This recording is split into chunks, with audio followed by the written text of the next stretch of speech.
What's going on, you guys? Welcome to the Raider C podcast. Welcome to another episode. This is your host, Cristopher Zamora. Welcome to the show. So today I want to start with a mega fight that happened over the weekend. By the time you're listening to this, the match is already done and you already know the winner. But since I'm recording on Saturday, I'm making my prediction right now. The fight I'm speaking of is between Israel Adesanya versus Alex Pereira. Now, these two, they have had history. They have actually fought on kickboxing twice, and Alex Pereira, for the first match, he defeated Israel by decision, and on the second one he defeated him by a knockout. And they actually did fight again the third time in the UFC. This time he knocked him out once again, and now they're gonna fight one more time, the fourth time. Who do I think is gonna win? You have to go with Alex Pereira, man. He already beat him 3 times in a row. So there's just no way that he can lose. Or maybe he can. Because on the third fight, it seemed like Israel Adesanya was winning most of the whole rounds. Like I rewatched the fight they had, and Alex Pereira only did win just one round. They made the stoppage on round 5, and Alex Pereira, he only won 1 round, and Israel was winning by 3 rounds. So yeah, man, I don't know how is it gonna go for this one. Maybe if it goes by decision, there's a good chance that Israel Adesanya might actually win this one. But I don't know, man. I feel like he's nervous. He's like very scared, and like he doesn't want to get knocked out by this guy once again. Cause it's been 3 times since he's been beaten by this guy, and he don't want to. He don't want to lose once again. He even came out on the press conference like he had his own collar. Like it was like a reference to that movie called Unleashed, or the one with Jet Li, where he had like the color, and once he took it off, that's when he became a beast and he just beat up everybody. That was his reference that he was doing for the press conference. So yeah, man, it's gonna be a one hell of a fight. Hopefully it's a good one. But I'm thinking Israel is gonna go very technical on this one. He's gonna try to get hit. Like he's gonna try to get as many hits as he can, and like once he feels like he's winning the match, he's gonna slow down and he's just gonna try to avoid Alex Pereira's punches. But I don't know, maybe I could be wrong, and maybe he'll go head to head just like that with Alex. But I don't know, man. Alex, man, he has that knockout power, so he has to watch out for that. For my prediction, I usually get the UFC ones wrong, but let me guess. I'm thinking Alex Pereira is going to beat him by KO again. If that doesn't happen, then maybe Israel could win by points. Those are like my 2 predictions. I could be wrong, but by the time you're hearing this podcast, you'll find out. But yeah, man, it's gonna be a mega fight. And let's not forget about the co-main event as well. Gilbert Burns versus Jorge Masvidal. I actually started noticing more of Gilbert Burns once he fought Khamzat Chimaev. Now Khamzat Chimaev, man, he's a killer. He's a very dangerous fighter.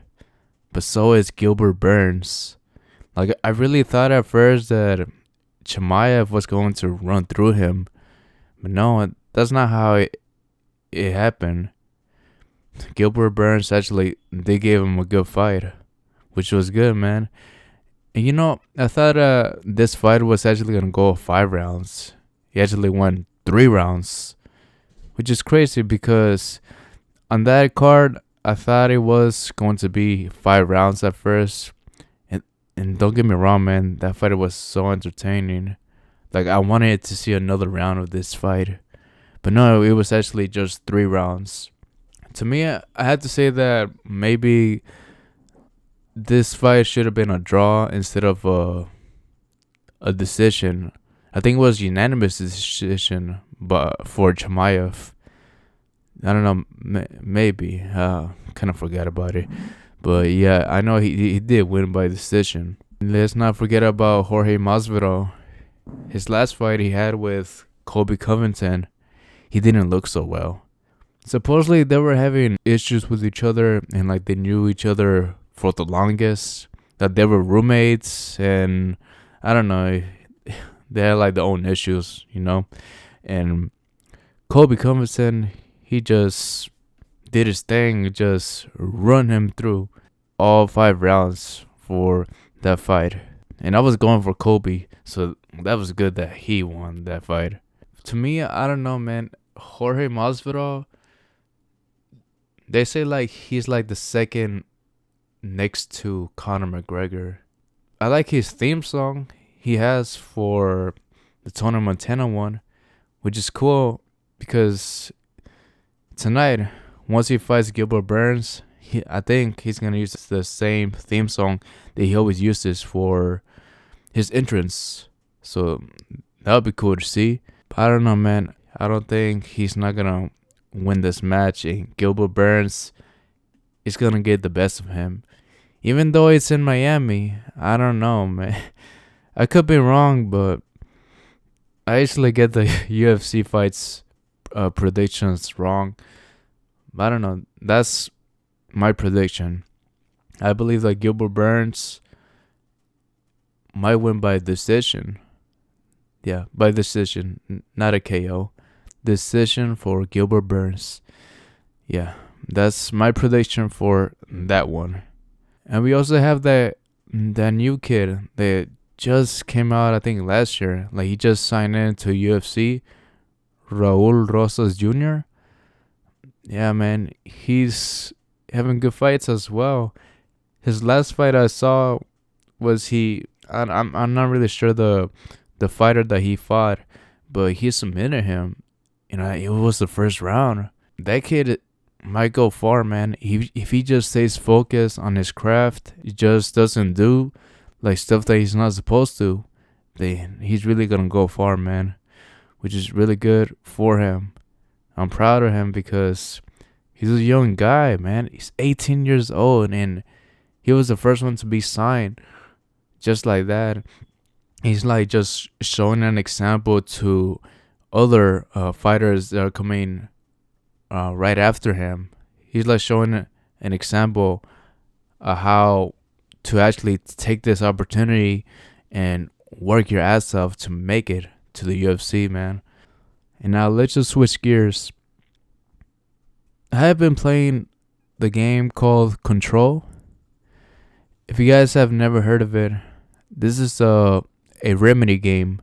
Alan Wake was one of the games that Remedy made before Control. And I have to say, Alan Wake, it's a really good game. I haven't had the chance to actually finish the game, but it's fun. It's a really fun one. I think I'm close to finishing that, but I just don't have the time to actually do it, man. Actually, they get the remastered version, the one with the new model they had out for Alan Wake. The graphics seem to improve a little bit. Alan Wake 2 is actually going to come out probably this year. Maybe, because I remember they made the announcement for Alan Wake 2 in 2021. So it's been 2 years. We'll see, man. We'll see if it actually does show up this year. But my money, I think I'll put it on October 2023.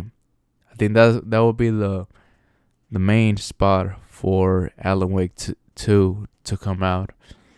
I could be wrong, but that's my guess. October 2023 for Alan Wake 2. But going back to Control, I love the atmosphere on this game, man. Just exploring the bureau, that's what they call it, the whole building. It's just insane. And it's also scary as well. Because you're a lady called Jessie Faden, and she's looking for her brother in the bureau because he went missing. And like she also has had these powers that have helped her get there on that whole building that she's in. Now this building has a lot of secrets and a lot of weird things happening as well. Like there's this thing called the hiss, and like the hiss, it just takes over people. And like while you're going around the building and going through the offices and opening the doors, you'll see like a few workers actually floating in the air. Like it's creepy. It's really creepy how they do that. And like you always keep on hearing voices as well, like demonic voices. I don't know, man. It's just very creepy. But just exploring like an office in the middle of the night, man. who came up with that, man? That was a very good idea. To me, I don't know, man. I believe I'm kind of scared now to work in an office in the middle of the night. Yeah, man. That's how good this game is. It's not really scary, but it's like a thriller. Yeah, I'll put it like that. This game is mostly like a thriller, and like she uses powers. She gets to levitate, and she also uses telekinesis, like to throw stuff at the enemies, which is pretty cool, man. I haven't seen a game like that for a while. Can't really remember the last one I played something like that. But it's a pretty fun game, man. You know the crazy part about Remedy? I had no idea that they were the company that was involved on creating the Max Payne video games. Well, I think the first two. I had no idea that was them because I used to play the original one on the Xbox. And I remember the game was fun. And like I could see the resemblance on how they did the camera work with Max Payne 1 and with Control. How you're able to see like the whole character and like you're able to see like the whole environment. That's how they did it as well with Max Payne. So they kind of kept almost the same thing in a way, but with better graphics and with a better gaming options and stuff like that. Overall, man, this game is fun, and the story, it is kind of confusing, but it's good. It's a good game. You will have a lot of fun if you play the gameplay. For this game, probably maybe the story doesn't really matter that much because the gameplay is what matters. There's like a few games, like for example Red Dead Redemption 2 and The Last of Us Part 1. Like those are games that had to do with a good gameplay, but like mostly they focus on creating a good story. And also I can say Death Stranding as well. Yeah, Death Stranding as well. It's just one of those games that I feel like the gameplay wasn't that great, but the story is there, man. Like I believe that Death Stranding should have been a movie instead of a video game. There's just something about Hideo Kojima's video games that makes it seem like this was meant to be a movie instead of a video game. But I feel the opposite for Control. The gameplay is very good, that the story doesn't really matter. I don't really focus on the story that much for this video game because I'm having so much fun on just playing the video game. And yeah, man, that's all I can really say about Control. If you have never played it before, I do recommend it. I played it. Yeah, I remember playing it around New Year's time in 2021. It really did suck. I got COVID around that time period. That's like the worst time to actually get COVID. But then again, when I played this video game, it was a time when I did have the COVID. I was locked inside this room for a good 2 weeks. I didn't want it to get out because I didn't want to infect anybody else. And so I actually did bought this game on the PlayStation Store. I think it was on sale. Probably it was about $25 or $30, but it was a good buy. My cousin, he recommended me this video game ever since he has actually played it, and I had to say, man, it's a good one. It's a really fun game. I do like the cinematography and the scenery. It just looks so empty, but like it's mysterious in a way. That's how I felt like when you were just walking around or even running on the video game. Like there was nothing, but you only see like floating bodies in the air. It was scary, man. But that's what made the video game so fun. Control, man. Very good game. But would I put it in the top 50 games of all time? I don't know. It's questionable.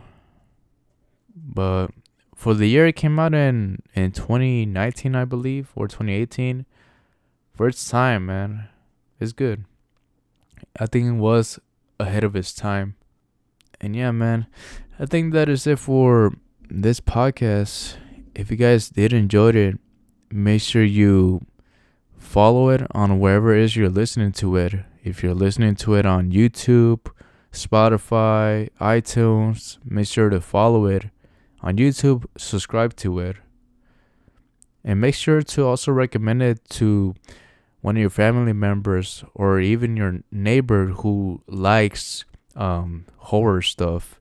Maybe they'll like this podcast as much as you like hearing it as well. Anyways, guys, thank you so much for tuning in. Like and subscribe on YouTube, and also follow it on wherever it is you're listening to it.